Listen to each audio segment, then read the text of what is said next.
Hello everyone, happy you could be here. Let's dive in.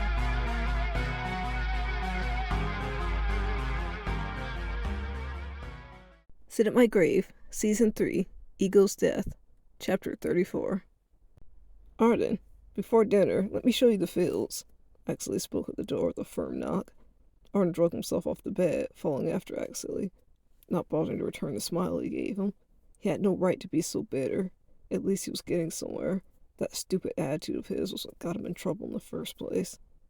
Arden was led downstairs and out the back door of the house. The place was big, by no means a mansion, but certainly bigger and nicer looking than a typical middle-class family. The home itself paled in comparison when Arden stepped outside.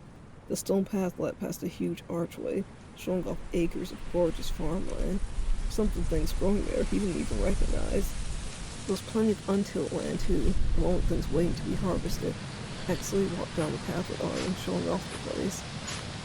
We have some animals here too, but they're in the barn and coop right over there. I'm sure we'll get acquainted with them real soon, Axley said with a wink. Arden chewed the inside of his cheek absently as he took it in. It was windy out there, rustling the fall leaves. They looked nice, but working there would be difficult. It'll be a nice distraction though. The more he thought about it, he should be grateful for someone to stay and eat at least. As long as we're out here, let's get your hands dirty. I'll grab a couple of baskets. You can bring in some of the harvest, Axley told him, pointing out what was ready to be picked before walking off to their storage shed. Arden sighed walking over. It would take a lot of getting used to, that was for sure. He crouched down by the bushes, slowly picking berries, and of the mushrooms Axley showed him. Beside that, he noticed beetroot sticking up, surely ready for harvesting too. Ah, already getting some handfuls. Here's those baskets. The root veggies will take a little more digging around for, I guess, Axley said, leaning down after he dropped the baskets by Arden. Do you have any gloves? Arden asked. Gloves? Sure. We don't mind getting a little dirty, do we? Axley teased. Arden rolled his eyes a little before looking down at the dirt. He'd rather not get messy. In the grand scheme of things, after the atrocious things he let happen by his own hands, what worse could a little dirt do? I was only funning, son. I could get the gloves from storage, Axley offered, noticing as Arden had begun getting the veggies up. This is a job. I don't need to be accommodated anymore, Arden muttered. Axley hummed. He got on his knees near Arden, helping him pick the vegetables, surprising Arden a little.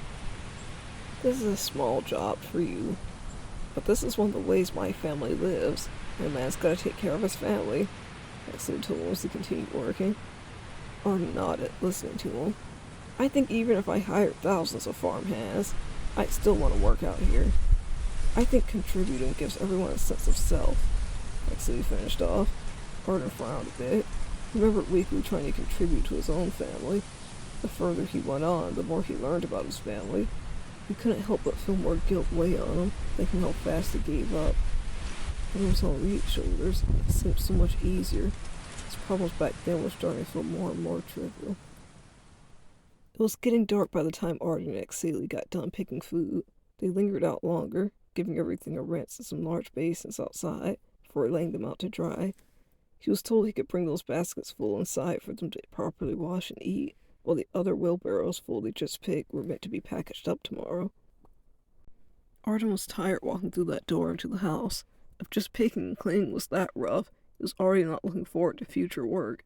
Axley tried to get him to roll the wheelbarrow moving food around too, but Arden either refused or couldn't make it very far. It was annoying, and Arden of course got defensive. Axley didn't mock him for being unable to move it much. He didn't get very angry at a small outburst either, but rather firmly redirected him. He told him getting mad about it wouldn't make his obstacles move any quicker. He'd also let him know there was no shame in where he was, but rather how he acted about it. This is just your starting point. You'll only get stronger if you keep working at it. I'm not judging you, am I? And anyone else who would most likely isn't where they need to be either. But getting angry and storming off is just like giving up, Axley had stated. That had surprisingly shut Arden up. It wasn't exactly a profound nugget of knowledge, but given where he was in life right now, he found himself hanging on to any type of helpful wisdom. He was alone with so many problems, unanswered questions, and festering guilt. He was slowly learning he really didn't know how to fix or work through a lot of issues. Those words made him think back to how he handled other situations and people in his life up till now. He hadn't properly learned to handle a lot of things growing up, or even tried to listen to anyone once his mind was made up. Those discoveries had been swimming through his mind recently.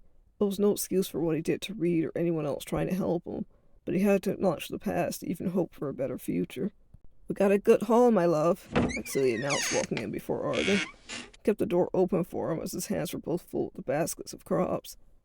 "You're already putting that poor boy to work," Helga giggled, noticing the dirt on Arden's hands and clothes. "He's a good worker. I'm glad we got him," Exley praised, walking over to hold and kiss his wife. "Don't put your hands on me. You'll ruin my dress," Helga shrilled. "Why, isn't it you who helped me plant some of those things? Afraid of dirt now?" he questioned, laughing. "Are you an idiot? I was wearing work clothes then," Helga responded, still snickering. Exley settled to putting his arms out the way so he could lean in and kiss her instead. "Can you take those inside the kitchen?" Helga asked, turning her attention to Arden. "All right," Arden agreed with a nod. He was ready to be done for the day, put everything away and shut off for the night, and with any luck, get some sleep. You'd be surprised. He said he's from the city, not used to this type of work. But he's got some determination behind that facade. Arden heard the fading off conversation as he made his way to the kitchen. His bruised ego was given the gentleness of a spark hearing that. There were things very precious he was fighting for. Having that be seen, even by someone he didn't know very well, felt good. He messed up, but he was trying. Arden lifted the baskets higher, trying to shake the fatigue from himself. In his distracted stride to the kitchen, he accidentally collided with something, solid but soft. He dropped one basket, and in a desperate attempt to grab it, he yanked something clothy forward. Another voiced yelp as they both tumbled to the ground. Things crashed around them, both having full hands. Arden's eyes closed, bracing for impact. He felt the warmth and presence of someone over him, but they hadn't completely smothered him, stopping themselves in favor of not bashing their bodies together. The voice spoke something in their language Arden didn't quite catch. The tone was evident, confused, in pain, and a bit upset. She questioned, opening her eyes, flicking her gaze down at Arden, who was ready to push her off and get up, the irritation crawling up his body. "Are you going to move?" Arden questioned, cocking up an eyebrow, his patience petering. "Oops, looks like we need traffic lights in the kitchen." She laughed a bit, but hadn't gotten up from Arden, a cheeky smile on her face. "Is everything okay?" Exley asked, coming into the room, Helga close behind him, gasping at the mess on the floor. "Dad, is he the new farmhand?" she questioned, looking up at Exley. "He is. But darling, are you okay? You're not hurt, are you?" he questioned, frowning down at her, as Helga began picking up things, muttering to herself in the back.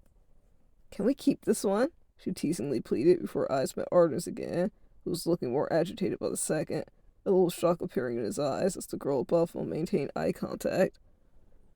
"He's got such deep, musing eyes," she continued fondly. She used one hand keeping herself up, while she placed the other hand on Arden's face. "What's capturing your mind?" she questioned him. "That's enough, Gracie. Leave that boy alone," Exley said, walking over. He grabbed her, helping her up, before offering Arden his hand as well. He declined in favor of getting up on his own. "I didn't mean to drop the vegetables. She got—" Arden was about to complain, but paused briefly. "I'll get them up," he settled for saying instead, picking the things closest to him that Helga hadn't already gotten to. "It's not a problem. Things happen. This is our daughter, Gracie. She was meant to be home ages ago. I send her for one thing, and she stays a lifetime." Exley waved it off. "Certain things are just too interesting to look away from," Chrissy shrugged with a laugh. She paused, turning her attention back to Arden. "I should at least know your name. We're already falling for each other," Chrissy insisted, with an amused look on her lips. She stuck out her hand to Arden. He had plenty of similar situations, and he'd already gotten angry and stormed off. This was different.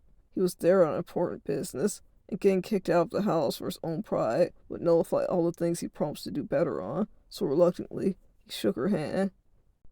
"Arden Adler," he told her. "Ooh, exotic. Nice to meet you, Arden. Hey, but they aren't working you into the ground. Mind if I show you around?" Chrissy questioned, tilting her head a bit. "It's time to eat. Why don't the both of you go wash up for dinner?"